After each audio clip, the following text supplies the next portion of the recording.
Hello friends, ఈరోజు స్ప్రౌట్స్తో పోహా ఎలా చేయాలో చూపిస్తాను. ఇది చాలా టేస్టీగా, చిన్నపిల్లలు కూడా చాలా ఇష్టంగా తినేటట్టుగా చేసి చూపిస్తాను. ముందు బాయిల్ వాటర్లో స్ప్రౌట్స్ని డిప్ చేసి 2 సార్లు పక్కన పెట్టుకొని ఒక బౌల్లో అటుకులు తీసుకోవాలి.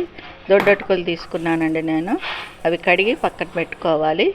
తర్వాత పచ్చిమిర్చి, ఉల్లిపాయలు, టమాటాలు, క్యారెట్ తరుగు తీసుకొని స్ప్రౌట్స్ తీసుకొని కళాయిలో ఆయిల్ వేసి అందులో ఆవాలు, జీలకర్ర, మినపప్పు వేసి అది వేగుతుండగా కొంచెం కరివేపాకు వేసి అది వేయించుకోవాలండి.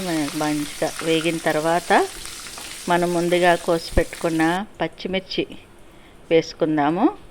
ఇది మీకు ఇష్టమైతే వేసుకోవచ్చు, పిల్లలు తినలేరు అనుకుంటే ఇది స్కిప్ చేయొచ్చండి పచ్చిమిర్చిని. తర్వాత మనం సన్నగా తరిగి పెట్టుకున్న ఉల్లిపాయ ముక్కలు కొంచెం ఎక్కువ వేసుకుంటే బాగుంటుంది.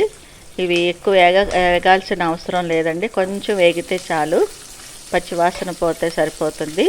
ఇవి కొంచెం వేగించుకున్న తర్వాత టమాటా ముక్కలు వేసుకొని అవి బాగా అన్నీ కలిసేటట్టు కలుపుకొని తర్వాత మనం క్యారెట్ తరుగు కూడా వేసేసుకుందాము.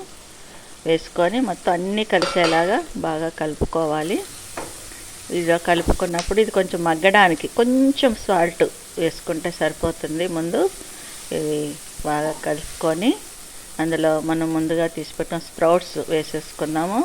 నేను పెసలు, శనగలు, బొబ్బర్లు, పల్లీలు ఇవి ఒక 24 hours నానబెట్టి కాటన్ క్లాత్లో కట్టి పెట్టుకున్నాను. మొలకలు వచ్చిన తర్వాత ఈ స్ప్రౌట్స్ని మనం వాడుకోవాలి.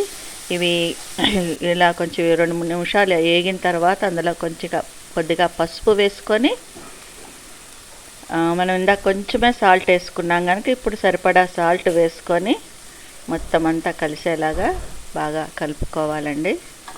బాగా కలుపుకొని ఇందులో మనం ముందుగా నానబెట్టుకున్న అటుకులు వేసి, ఈ అటుకులు వేయడం వల్ల పిల్లలు చాలా ఇష్టంగా తినగలుగుతారు. ఇందులోకి ఒక నిమ్మకాయ రసం మనం పిండుకొని మొత్తం అంతా బాగా కలుపుకొని పెప్పర్ పౌడర్ ఒక 1/2 teaspoon పెప్పర్ పౌడర్ వేస్తున్నాను. మీకు అది ఇష్టం లేకపోతే కారమైనా వేసుకోవచ్చు.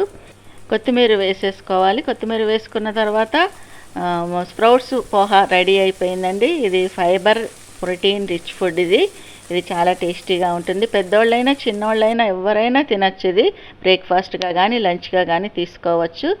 ఇది మీరు కూడా ట్రై చేసి ఎలా వచ్చిందో మాకు చెప్పండి. లైక్ చేయండి, షేర్ చేయండి, సబ్స్క్రైబ్ చేసుకోండి. Thank you.